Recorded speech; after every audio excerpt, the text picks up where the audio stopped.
Defense representatives of UN command members gathered in Seoul and jointly declared to stay united against any hostility that challenges the security of South Korea.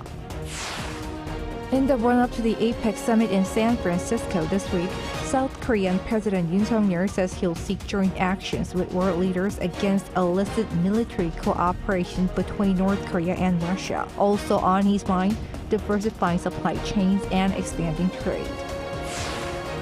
Hamas has reportedly proposed to exchange hostages for a ceasefire, while the Israeli defense minister says Hamas has lost control of Gaza. It's November 14, 2023. This is News Center. Good evening. Thank you for joining us. I'm Yoon Jung-min. We start with international efforts to maintain stability on the Korean Peninsula. South Korea and the defense ministers and representatives from all the UN command member states initiated their meeting in Seoul and jointly declared to stay united against any hostility or attack challenging the security of South Korea. Defense correspondent Choi Min-jung reports. South Korea and the UN command member states have vowed unity against challenges posed on the Korean Peninsula. In a joint statement following the inaugural defense ministerial meeting on Tuesday, defense ministers and representatives declared that they will be united upon any renewal of hostilities or an armed attack on the Korean Peninsula, challenging the principles of the UN and the security of South Korea. The member states reaffirmed that the promise and spirit of the 1953 Armistice Agreement continues to be necessary for the protection of peace and democracy on the Korean Peninsula today, as it was in the past. In a written congratulatory message during the meeting, President Yoon Suk-yeol stressed that the UNC is a strong source of power in the defense of South Korea. Meanwhile, Defense Minister Shin Won-sik sent a strong warning to North Korea. This is a warning to North Korea. Unlike during the Korean War, North Korea is now a member of the UN. Therefore, if it illicitly invades South Korea again, it will be attacking the UNC, a self-contradicting move for a UN member state. Shin added that Pyongyang's provocations are bound to be followed by strong punishment from the international community centered on the UNC. He also stressed that countries that help North Korea will receive the same punishment. This was echoed by the U.S. Defense Secretary, who expressed deep concerns about the recent growth in military cooperation between North Korea and Russia. The DPRK is providing lethal aid to Russia to fuel Putin's cruel war of choice against Ukraine. And Russia is providing more support for the DPRK's wide-ranging illicit activities. Now, these activities do not just threaten the ROK, they also erode the rules-based international order that has brought prosperity and peace for the past 70 years. South Korea on Tuesday hosted the first ever defense ministerial meeting with UNC member states. Defense ministers and representatives of 17 UNC members attended the meeting. The UNC was set up in 1950 to support South Korea against North Korea and now oversees the Korean War Armistice. It consists of 17 member states that protected South Korea from armed aggression during the Korean War and fought under one flag to restore international peace. Choi Min-jung, Arirang News. The South Korean government has been mulling over suspending the September 19th InterKorean military agreement, also known as the Comprehensive Military Agreement, citing North Korea's aggression. And now we're learning that some of the clauses could be suspended if North Korea launches a reconnaissance satellite, which is deemed imminent. Kim Jong-sil reports. The South Korean government is reportedly considering suspending some clauses in the September 19 Inter-Korean military agreement if North Korea launches a reconnaissance satellite. Citing a senior government official, Yonhap News reported on Tuesday that a possible lifting of regulations in the CMA governing aerial reconnaissance in areas along the military demarcation line will be discussed, meaning South Korea could resume these operations that are currently prohibited within 25 kilometers from the MDL. An official at the Ministry of Unification also told reporters the same day that the ministry will closely monitor North Korea's moves and comprehensively review necessary measures, while not specifying or clarifying what has been discussed regarding the suspension of the agreement. The official added that the ministry will closely communicate with the Ministry of National Defense, which is in charge of this issue. The comment comes amid recently appointed Defense Minister Shin Won-sik's strong remarks that the CMA severely limits South Korea's real-time monitoring capabilities in the no-fly zone of North Korean provocations. Both South and North Korea agreed in 2018 to cease hostilities on land, sea, and air and establish buffer zones. The agreement prohibits unmanned aerial vehicles from being flown within 10 kilometers of the MDL in western regions and 15 kilometers in eastern areas. Regarding satellite launches, North Korea had announced that it would launch one in October, but this has been delayed. The launch would be Pyongyang's third attempt to put a reconnaissance satellite in orbit. Pundits say it's possible one could be launched around November 18th, which is the country's newly designated Missile Industry Day. Kim Jong-sil, Arirang News. Tomorrow, President Yoon Suk-yeol will be leaving for APEC summit in San Francisco. And when he comes back, he'll only have one full day before he leaves for London and Paris. In the run-up to these events, the president says he'll be discussing ways to diversify supply chains and expand trade, while seeking joint actions with APEC leaders against illicit military cooperation between North Korea and Russia. Kim Do-yeon has the latest. With a series of overseas trips starting in just a day, President Yoon Suk-yeol emphasized how important they are as he spoke on Tuesday to open a cabinet meeting. First up is the Asia-Pacific Economic Cooperation Summit in San Francisco. 저는 세계 GDP의 60% 이상을 차지하는 회원국의 정상들이 한데 모이는 이번 회의에서 공급망 다변화와 무역 투자 확대와 같이 우리 경제에 실질적으로 보탬이 되는 협력 방안을 논의할 것입니다. He also spoke on his state visit to the United Kingdom as he will be returning to Seoul from San Francisco for just one day before departing for London. The South Korea-UK Accord, which already has been announced, will be a key part of the trip and is set to enhance bilateral cooperation going forward. 영국은 유럽의 제2위의 경제 대국임에도 불구하고 우리나라와의 무역 규모는 독일, 이탈리아와의 무역 규모에 미치지 못합니다. Also after London, he's set to stop by Paris before returning home. This trip is just days before the Bureau International des Expositions vote on who will host the World Expo 2030, and he's set to meet with the voting representatives through an event to deliver his last persuasions on behalf of Busan. In the meantime, President Yoon's interview with the Associated Press was released on the same day, and the written interview highlighted the security aspect of his APEC trip. According to AP, he, quote, slammed the arms exchanges between North Korea and Russia and said he will bring this up during APEC to emphasize what it really means to global security.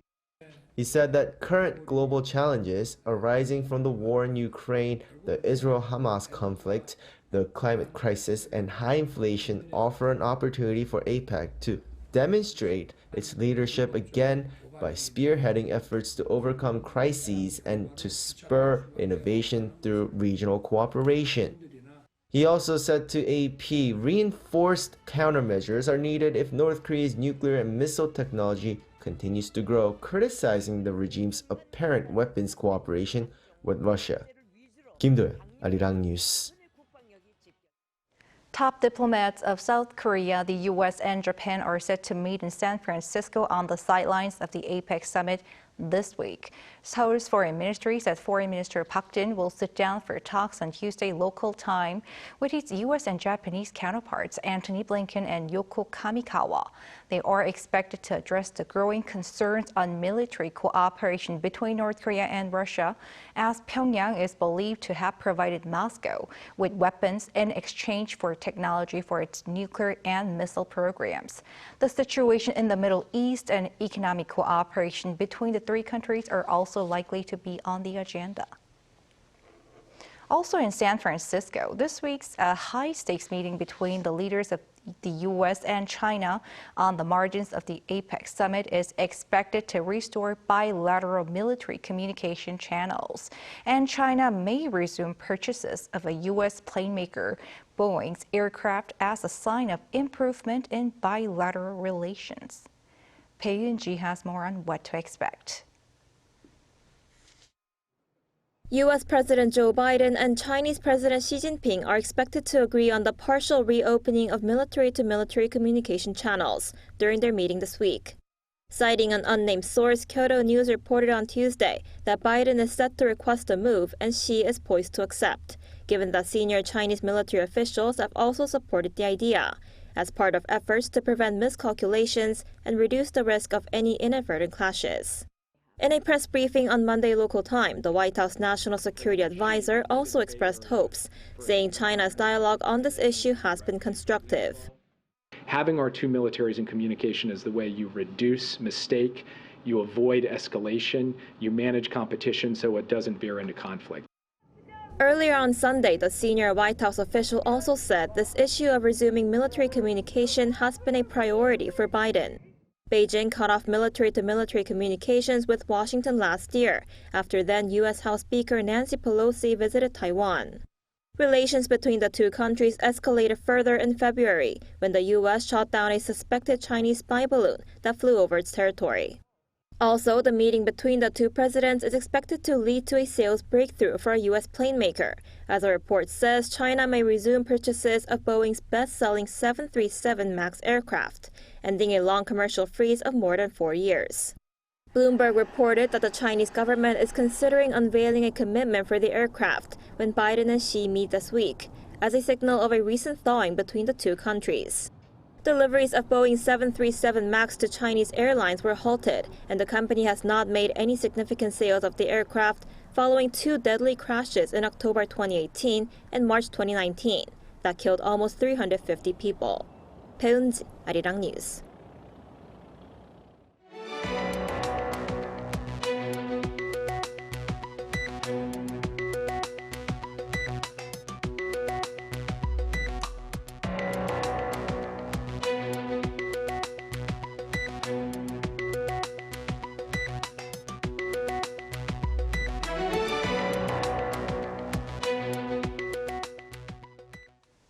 Findings for the month of October show that the country's ICT sector is slowly but surely showing signs of recovery after more than a year of falling exports. What was worth noticing? A turnaround in memory chip exports. MyungHoUrges has more. South Korea's tech exports recorded their smallest on-year decline of 2023 on the back of rising outbound shipments of memory chips. Data released by the Ministry of Trade, Industry and Energy on Tuesday shows that ICT exports for October came to just over $17 billion. While this is 4.5% less than the amount recorded the same month the year before and marks an on-year decline for 16 months straight, this is the lowest decline recorded so far this year. The ministry attributed the slowing drop to the turnaround in memory chip exports, which had seen a downturn since last July.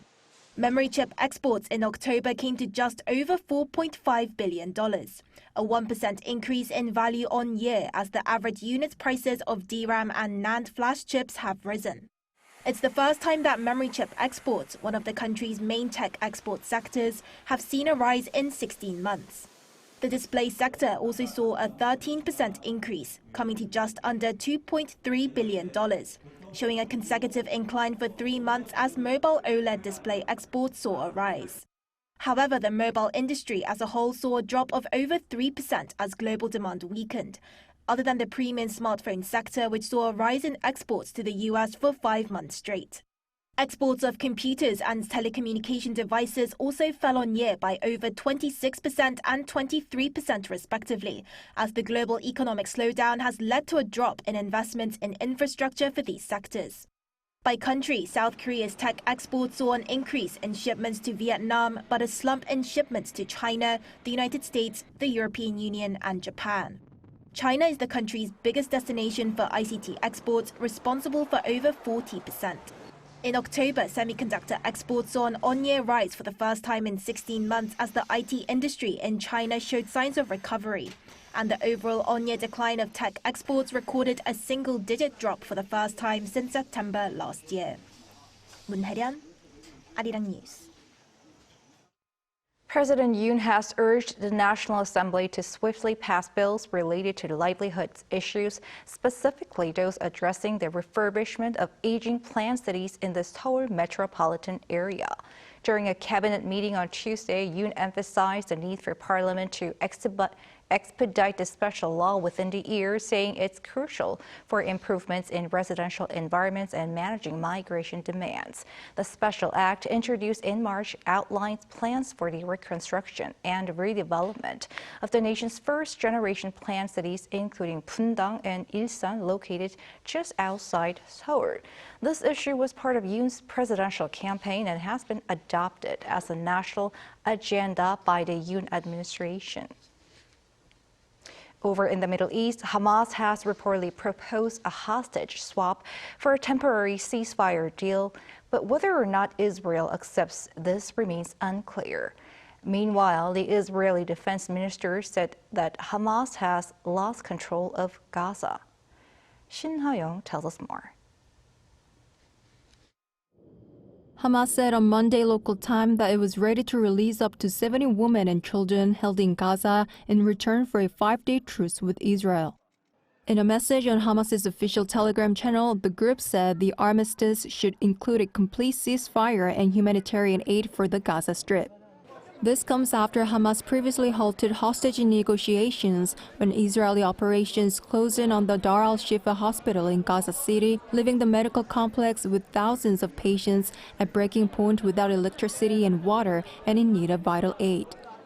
Thousands had to flee as gunfire and bombings continued outside its compound. The U.S. also emphasized that a ceasefire for several days was necessary for the release of the hostages. And then ultimately, we'd like to see considerably longer pauses, days, not hours, in the context of a hostage release, and that's being actively worked on as well. However, it remains uncertain whether Israel will accept this, as Israeli Prime Minister Benjamin Netanyahu has already said there will be no ceasefire or supply of fuel into Gaza until the release of more than 200 hostages. Israel still considers Hamas as a target to destroy. This is neither an operation nor a round, but a war to the end. This is not lip service, but from the heart and mind. If we do not finish them, it will come back. Israeli Defense Minister Yoav Gallant said Monday that Hamas had lost control over the Gaza Strip as residents no longer trusted the Hamas government. Gallant said that Israel's action in Gaza continued to destroy Hamas infrastructure and kill Hamas commanders, and that the terrorists were heading south, leading to success in the northern part of the Gaza Strip. Meanwhile, the Israel Defense Forces said they successfully took over the Palestinian Legislative Council building in Gaza, which has only served Hamas's lawmakers. An image circulating on social media shows IDF troops inside Gaza's parliament building after capturing the site. Shin Ha-young, Arirang News. BTS member Jungkook has set yet another record as a K-pop solo artist. According to Billboard on Monday, Standing Next to You and the lead-off track from his album Golden has entered its Hot 100 chart at number 5. Jungkook is the first K-pop solo artist to have 6 songs charting on the Billboard Hot 100 and to see 3 enter the top 5 of the chart. Standing Next to You, the third in the top 5 this year, follows on from 7, which topped the chart, and 3D that also took the number 5 spot. The Billboard Hot 100 chart is based on streaming activity, generally making it more reflective of what's hot among listeners across the United States. In sports news, LG Twins won its first Korean series title in almost 3 decades Monday evening. Lee Seung-jae has highlights. Top of the 9th inning, 2 outs with Bae Jung-dae at bat. The 2-2 pitch from LG Twins closer Ko Woo-seok led to a weak line drive to second baseman Shin Min-jae, who caught the third and final out of the Korean series. The 6-2 win on Monday night at a sold-out Jamsil Baseball Stadium in Seoul meant that the LG Twins had finally clinched the long-awaited Korean Series title. It ended a 29-year title drought, one of the longest championship droughts in the KBL League. The 2023 regular season champions, who had a long break waiting for the KT Wiz to eventually advance to the Korean Series, looked rusty in Game 1, losing 3-2. However, it was the long balls that brought the Twins back on track, with several dramatic come-from-behind victories that helped the Seoul-based baseball team win their title. In Game 2, down 1-0, Park Dong-won's 2-run home run in the 8th inning helped the Twins win Game 2 to even the series. In Game 3, down by 2 runs in the 9th inning, it was the Korean Series MVP and LG Twins captain Oh Ji-hwan's 3-run home run that helped his team win 8-7 and take a 2-1 series lead. Oh Ji-hwan finished the Korean Series with 3 home runs and 8 runs batted in, while also becoming the first player to hit home runs in 3 straight games in the same Korean Series. The Korean Series win sent fans into a frenzy despite the frigid November weather, and they hope they won't have to wait another 29 years for the next championship title. 이승재, Arirang News.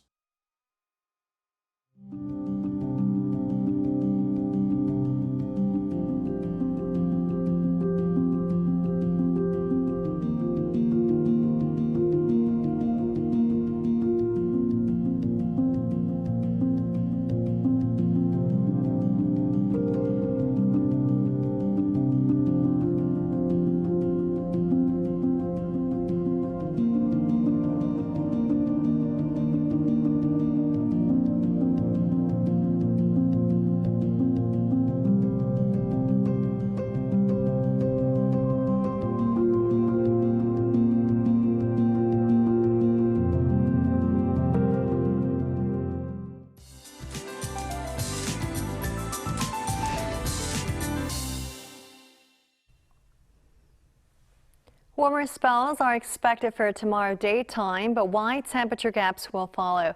Most regions will see a gap of more than 10 degrees in between day and night. For places like Andong, lows will be in the negative territory at -2 degrees, but highs will be jumping to 13 degrees Celsius. Drastic fluctuation in daily temperatures can easily lead to a cold, so make sure to dress warmly. With lows plunging significantly overnight, frost and ice may appear on the roads. Keep in mind that frost and freeze conditions can damage crops and other sensitive vegetation. It can also damage unprotected plumbing as well. Also, dry spells are persisting across the East Coast, along with gusty offshore winds. With low moisture levels in the air, the risk of fire remains high. Tomorrow, Seoul and Daegu will start off at 2 degrees, and Jeju will be warm at 11 degrees. As for the daily highs, Seoul will get up to 13 degrees, Daejeon and Gwangju 14, Daegu and Gyeongju will be reaching 15 degrees. On Thursday, which is the National College Entrance Exam Day, nationwide rain is in the forecast. For this weekend, clear skies will make a return. That's all for now, and here are the weather conditions around the world.